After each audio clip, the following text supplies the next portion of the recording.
Dyma'r 5 llyfr yn y gyfres hon, canrif 6, Tylluanod, coeden ddarllen Rhyddychen, a'r cyhoeddwyr yw Gwasg Addysgol Drake. Enw'r llyfr yw Robin Hood. Aeth cadw Wilma i'r pantomime.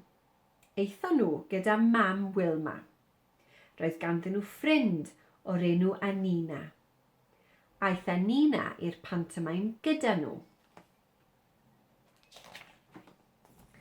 Pantomime am Robin Hood oedd e. Dyn da oedd Robin Hood. Roedd e'n byw mewn coedwig gyda'i ddynion. Roedd pawb yn hoffi Robin Hood ac yn gweiddi hwrê bob tro roedd e'n dod i mewn. Roedd dyn drwg o'r enw y Sirif. Doedd neb yn hoffi y Sirif. Roedd e am ddal Robin Hood a'i roi dan glo. Gwylia dy hun, Robin, gweithiodd y plant. Y diwrnod canlynol, aeth Wilma ac Anina i chwarae gyda Cad. Canon nhw gân am Robin Hood. Canodd Wilma ei gitar a chanodd Anina ei recorder. Doedd onw ddim yn hoffi'r gân. Rhoddodd ei ddwylo dros ei glistiau a gwneud wyneb hyll. Ww, meddai onw. Roedd gan onw allwedd am ei wddf. Yr allwedd hyd oedd hi. Roedd Cad yn flin gydag onw.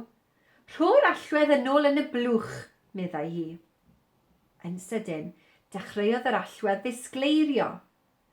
Cymer ofal, Anina, meddai Cad. Allwedd hyd yw hon ac mae'r hyd yn gweithio. Mae'n bryd cael antur. Aeth yr hyd a'r plant i'r goedwig. Dyma'r goedwig lle roedd Robin Hood yn byw. Gallai'r plant weld Robin gyda rhai o'i ddynion. Doedd Robin Hood ddim wedi gweld y plant. Roedd ofn yr Anina. Rwy'n gobeithio i fod yn ddyn da, meddai. Dewch, meddai onw, rwy'n gallu arogli bwyd. Gwelodd Robin Hood y plant. Pwy ydych chi? Gofynnodd. Ydych chi ar goll yn y goedwig? Dewch i eistedd. Eisteddodd y plant ger y tân. Gwelson i chi mewn drama, meddai Anina. Gallwn ganu can amdanoch chi.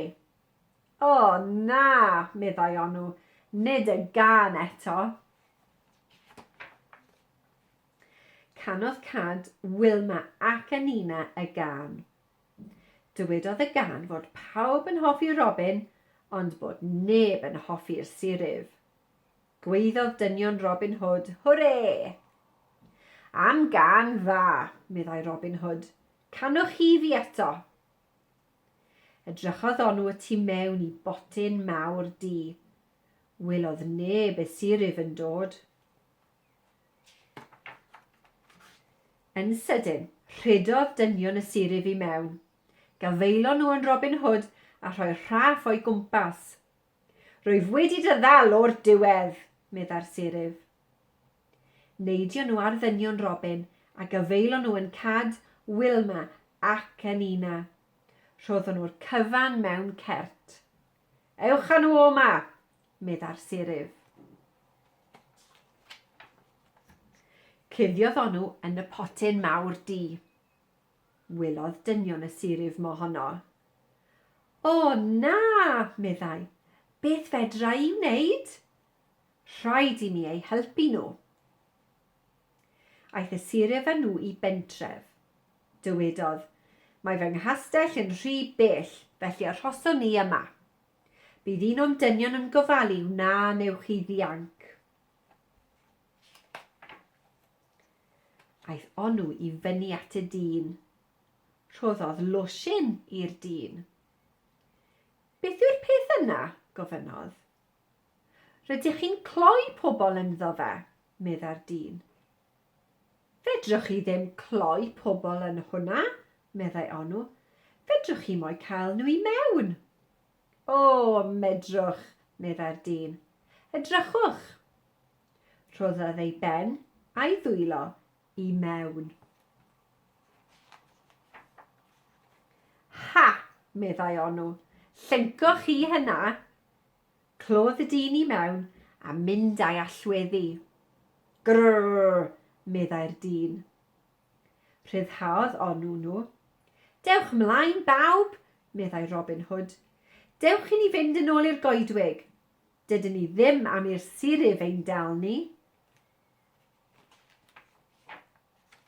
Eithon nhw i'r ran newydd o'r goedwig. Tair hwrei Onw, meddai Robin Hood. Nawr, beth am gani'r gân yna amdana fi eto? O na, meddai Onw. Yn sydyn, dechreuodd yr allwedd hyd ddisgleirio. Just mewn pryd, meddai Onw. Mae'n bryd i ni fynd. Hwyl fawr, meddai'r plant. Hwyl fawr, meddai Robin Hood. A diolch. Am antur, meddai Anina. Roeddwn i'n hoffi Robin Hood a'i ddynion. Beth am i ni gani'r gân? Ah! Meddai Onw.